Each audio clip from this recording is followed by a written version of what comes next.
জাতীয় থেকে আন্তর্জাতিক, প্রান্তিক, জনপদ থেকে নগর, চারপাশে এই মুহূর্তে যা যা ঘটছে তার সবকিছু নিয়ে আমাদের নিয়মিত আয়োজন এখন চারদিক।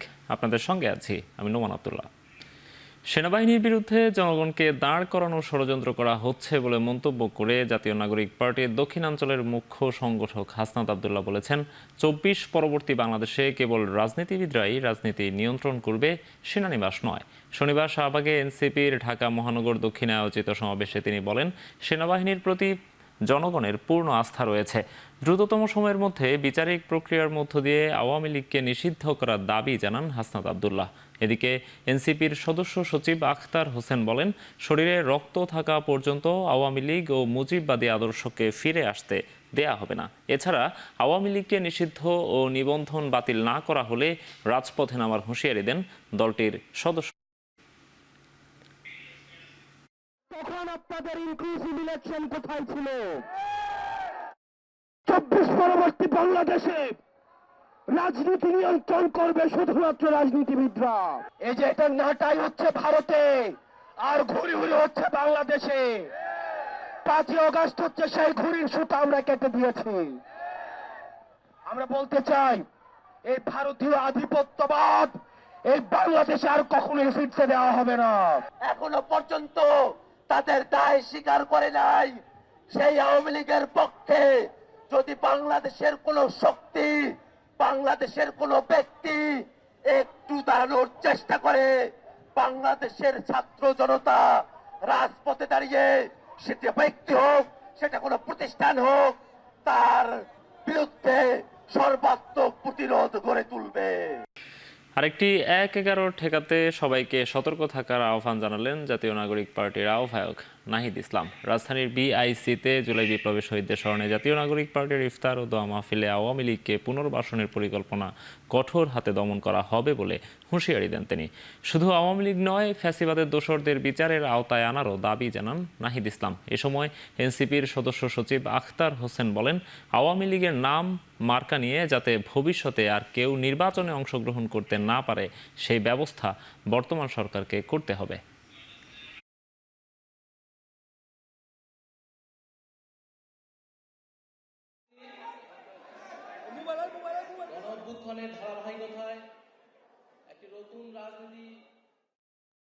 আওয়ামী লীগের পুনর্বাসন কোন ধরনের পরিকল্পনা করলে তাকে কঠোর হস্তে দমন করা হবে।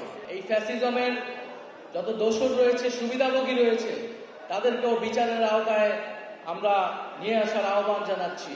কোন ধরনের বিরাজনীতিকরণ এবং সামরিকীকরণের চেষ্টা বাংলাদেশে আমরা আর মেনে নেব না। বাংলাদেশে আমরা বিভিন্ন সময় দেখেছি রাজনৈতিক শূন্যতা থেকে সামরিক হস্তক্ষেপ হয়েছে এবং এর ফলাফল কখনোই গণতন্ত্রের জন্য ভালো হয়নি।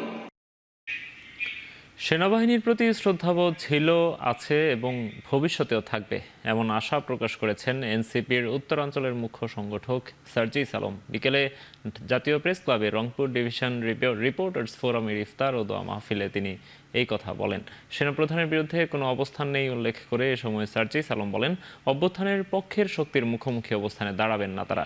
মব জাস্টিস ও ন্যায় বিচার সাংঘর্ষিক মন্তব্য করে এনসিপির উত্তরবঙ্গের মুখ্য সংগঠক বলেন, দেশের স্থিতিশীলতার জন্য যে কোনো বিশৃঙ্খলা এড়াতে হবে, কারণ সুষ্ঠু নির্বাচনের জন্য দেশের স্থিতিশীলতা প্রয়োজন। রংপুর বিভাগকে এগিয়ে নিতে রাজনীতিবিদ, ব্যবসায়ী সহ সকলকে সম্মিলিতভাবে কাজ করার আহ্বান জানান সার্জিস।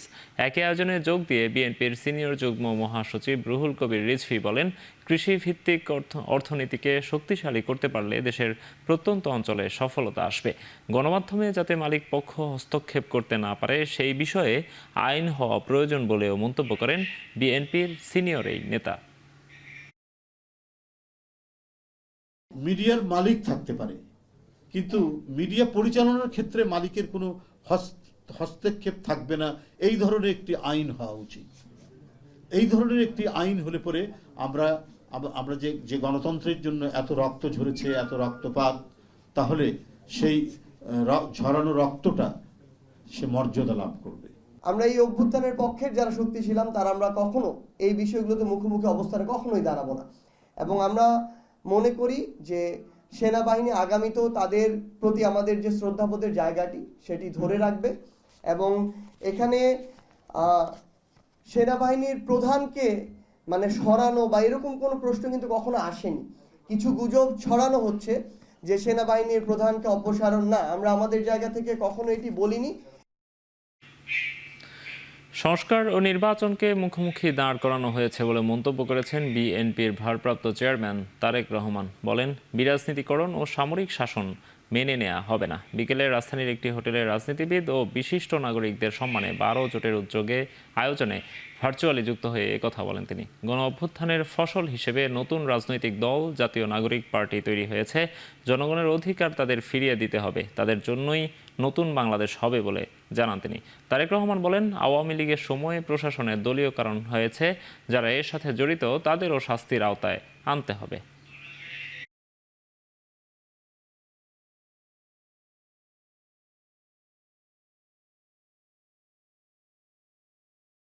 আমাদের রাজনৈতিক ভিন্ন মত আছে, আদর্শ সবার এক নয়, কিছু কিছু ভিন্নতা আমাদের আছে, কিন্তু একটি জায়গায় আমরা সকলে এক, বাংলাদেশ, বাংলাদেশের মানুষ, গণতন্ত্র। যেই ঐক্যকে নিয়ে আমরা স্বৈরাচারকে বিদায় করেছিলাম, সেই ঐক্যকে আমরা ধরে রাখি। আজকের এই সফল অনুষ্ঠানের মতন আমাদের সর্বোচ্চ চেষ্টা থাকবে আগামী দিনে ঐক্যকে বজায় রেখে, ঐক্যকে ধরে রেখে এই দেশের মানুষের প্রত্যাশিত গণতন্ত্রকে আমরা প্রতিষ্ঠিত করব। এই দেশের মানুষের প্রত্যাশিত সংস্কার প্রক্রিয়াকে আমরা সকলে মিলে আলোচনার মাধ্যমে সকলে মিলে বাস্তবায়ন করব। এটিই হোক আজকের এই দোয়া মাহফিলের আমাদের শপথ, আমাদের প্রত্যাশা। জাতীয় ঐকমত্য কমিশনের দেয়া স্প্রেডশিট বিশেষ কোনো রাজনৈতিক দলের প্রস্তাবের সাথে মিলে যাচ্ছে। এতে মনে হচ্ছে তাদের এজেন্ডা বাস্তবায়ন করছে জাতীয় ঐকমত্য কমিশন। এমন অভিযোগ করেছেন বিএনপি মহাসচিব মির্জা ফখরুল ইসলাম আলমগীর। সকালে রাজধানীর গুলশানে বিএনপি চেয়ারপারসনের রাজনৈতিক কার্যালয়ে সংবাদ সম্মেলনে তিনি এই অভিযোগ করেন। যেহেতু সংস্কার একটি চলমান প্রক্রিয়া, সংস্কার ও নির্বাচন প্রক্রিয়া দুটোই একসাথে চলতে পারে। রাজনৈতিক দলগুলোর ঐক্যমতের ভিত্তিতে একটি চার্টার অফ রিফর্মস সংস্কার সনদ তৈরি হতেই পারে। নির্বাচিত সরকার জনগণের কাঙ্ক্ষিত ঐক্যমত্যের সংস্কার সমূহ সম্পন্ন করবে, কেননা জনগণের নিকট দায়বদ্ধ ও ন্যায় বিচার এবং সুশাসন নিশ্চিত করতে অঙ্গীকারবদ্ধ নির্বাচিত সরকারের পক্ষেই গ্রহণযোগ্য সংস্কার সম্পাদন করা সম্ভব। সেনাবাহিনীকে জনগণের মুখোমুখি দাঁড় করানোর চেষ্টা করা হচ্ছে বলে মন্তব্য করেছেন গণ অধিকার পরিষদের সাধারণ সম্পাদক রাশেদ খান। সকালে জাতীয় প্রেস ক্লাবের সামনে আওয়ামী লীগ নিষিদ্ধ ও গণহত্যার বিচারের দাবিতে অবস্থান ও গণস্বাক্ষর কর্মসূচিতে তিনি এই মন্তব্য করেন। রাশেদ খান বলেন, যারা সেনাবাহিনীকে বিতর্কিত করার চেষ্টা করছে তারা আরেকটি ১/১১ ফিরিয়ে আনার অপচেষ্টা করছে।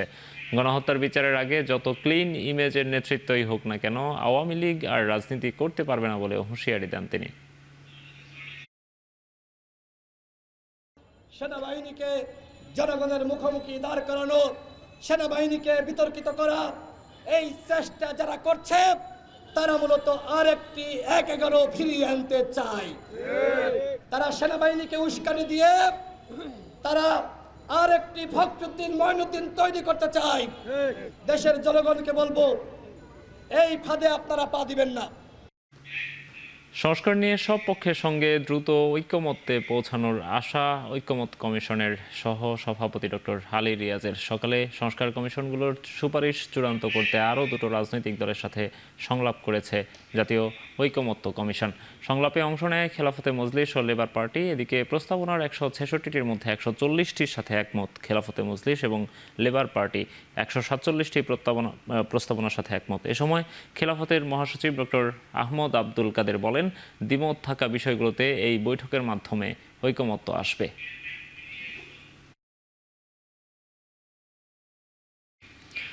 সংবাদপত্রের মালিকরা টেলিভিশনের মালিক হতে পারবেন না, এক ব্যক্তির একাধিক মিডিয়া থাকা যাবে না, এমন ২০টিরও বেশি সুপারিশ রেখে গণমাধ্যম সংস্কার কমিশন প্রধান উপদেষ্টার কাছে তাদের প্রতিবেদন জমা দিয়েছে। স্বচ্ছ উন্মুক্ত পরিবেশে গণমাধ্যমের অনুমোদন দেওয়া হয়নি বলে মন্তব্য করে গণমাধ্যম সংস্কার কমিশনের প্রধান কামাল আহমেদ বলেছেন, সাংবাদিকতা সুরক্ষা আইন করার প্রস্তাব করা হয়েছে। সাংবাদিকদের আর্থিক নিরাপত্তার জন্য বিসিএস নবম গ্রেডের সমপরিমাণ বেতন ভাতা দেবার সুপারিশ করা হয়েছে প্রতিবেদনে। কামাল আহমেদ বলেন, সাংবাদিকদের ভালো বেতন কাঠামো হলে দুর্নীতি বন্ধ করা যাবে। ওয়ান হাউস ওয়ান মিডিয়া এর চাইতে বেশি হতে পারবে না, কারণ আপনারা দেখেছেন একই হাউস থেকে একাধিক টেলিভিশন চ্যানেল একই ধরনের খবর প্রচার করছে, একাধিক হাউস থেকে একই ধরনের পত্রিকা একাধিক খবর প্রচার করছে, একই ভাষায় দুটো দৈনিক পত্রিকা। বলেছি যে সাংবাদিকদের আর্থিক নিরাপত্তা দরকার, এবং সেই আর্থিক নিরাপত্তা নিশ্চিত হতে পারে কিভাবে সেটা আমরা বলেছি। আমরা বলেছি যে বিসিএস ক্যাডার সার্ভিসে যে প্রবেশের যে জায়গাটা সেই ইকুয়াল লেভেলে, অর্থাৎ বিসিএস ক্যাডার সার্ভিসের নবম গ্রেডের যে বেতন স্কেল, সেই বেতন স্কেলের সাথে সঙ্গতি রেখে সাংবাদিকদের এন্ট্রি লেভেলের বেতনটা হতে হবে। বেতন ভাতা ঠিক থাকলে সাংবাদিকদের কল্যাণ ট্রাস্টের প্রয়োজন হতো না বলে মন্তব্য করেছেন তথ্য ও সম্প্রচার উপদেষ্টা মাহফুজ আলম। দুপুরে তথ্য ভবনে বাংলাদেশ সাংবাদিক কল্যাণ ট্রাস্টের পক্ষ থেকে অসুস্থ ও অসচ্ছল সাংবাদিকদের মধ্যে অনুদানের চেক বিতরণ অনুষ্ঠানে একথা বলেন তিনি।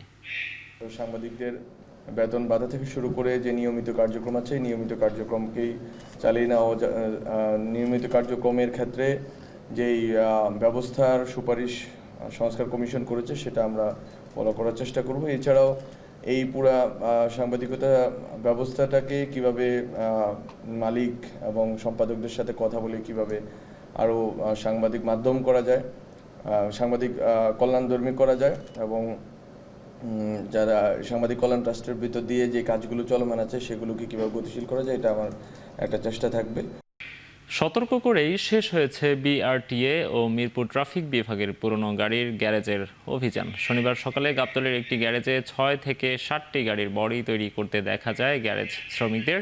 হাতে নাতে ধরার পরও তাদের শুধু সতর্ক করে ছেড়ে দেওয়া হয়। এ সময় দায়িত্বরত নির্বাহী ম্যাজিস্ট্রেট জানান, ঈদকে সামনে রেখে যাতে লক্কর ছক্কর গাড়ি রাস্তায় না নামতে পারে সেদিকে খেয়াল রাখা হচ্ছে। আর মিরপুর ট্রাফিকের ডিসি জানান, গাবতলীকে লক্কর ছক্কর গাড়ি শূন্যের কোটায় নিয়ে আসার জন্য কাজ চলছে। ট্রাফিক ব্যবস্থাপনায় নিয়োজিত সদস্যদের অংশগ্রহণে ট্রাফিক ব্যবস্থাপনা ও সামাজিক সচেতনতা বিষয়ক বিশেষ প্রশিক্ষণ কোর্স ও ইফতার মাহফিল অনুষ্ঠিত হয়েছে। বিকেলে যুব উন্নয়ন অধিদপ্তরের আয়োজনে রাজধানীর পুরান পল্টনে জাতীয় ক্রীড়া পরিষদের অডিটোরিয়ামে এই অনুষ্ঠান হয়। এ সময় ট্রাফিক সহায়তাকারীরা নানা প্রস্তাব তুলে ধরেন।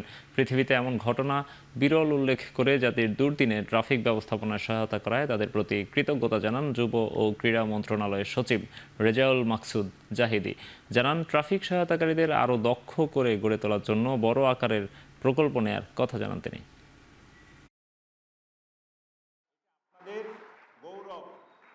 আপনারা আমাদের গৌরব, তো আপনাদেরকে আমরা এই কক্ষে ট্রাফিক ব্যবস্থাপনা প্রশিক্ষণ কোর্স করেছেন। আপনারা জানেন যে এই প্রশিক্ষণ কোর্সে আমরা যুবকদেরকে বিভিন্ন ধরনের প্রশিক্ষণের ব্যবস্থা গ্রহণ করি, এবং সরকার থেকে অনেকগুলো আধুনিক প্রকল্প আমরা হাতে নিয়েছি। যুব উন্নয়ন অধিদপ্তর, আমাদের বিকেএসপি, আমাদের জাতীয় ক্রীড়া পরিষদ সহ আমাদের বিভিন্ন অর্গানাইজেশন। আপনারাই দেশের তারুণ্যের শক্তি, আপনারাই দেশের ভবিষ্যৎ। আপনারা যত প্রাণিত হবেন, যত দীপ্ত হবেন, যত শানিত হবেন, তত দেশ এগিয়ে যাবে, সাফল্য আসবে। লেবানন থেকে ছোড়া একাধিক রকেট হামলার পর দেশটিতে পাল্টা গোলাবর্ষণ ও বিমান হামলা চালানোর কথা জানিয়েছে ইসরায়েল। শনিবার লেবানন থেকে নিক্ষেপ করা কমপক্ষে 5টি রকেট শনাক্ত করার দাবি করছে ইসরায়েল। এর মধ্যে 3টি রকেট প্রতিহত করা হয়েছে এবং 2টি লেবাননের ভূখণ্ডের ভেতরে পড়েছে বলে জানানো হয়। এমন পরিস্থিতিতে লেবাননের সশস্ত্র গোষ্ঠী হিজবুল্লাহর মধ্যে কয়েক মাস আগে হওয়া ইসরায়েলের যুদ্ধবিরতি ঝুঁকিতে পড়বে বলে আশঙ্কা করছেন অনেকে। যদি সংঘাত আরও বৃদ্ধি পায় তাহলে ইসরায়েল ও লেবাননের মধ্যে আবারও যুদ্ধ শুরু হতে পারে বলেও মনে করছেন বিশ্লেষকরা। গত মঙ্গলবার থেকে গাজায় ফের ইসরায়েলি হামলা শুরুর জবাবে একজোট হয়ে ইসরায়েলে হামলা চালাচ্ছে হামাস, হুথি ও হিজবুল্লাহ যোদ্ধারাও।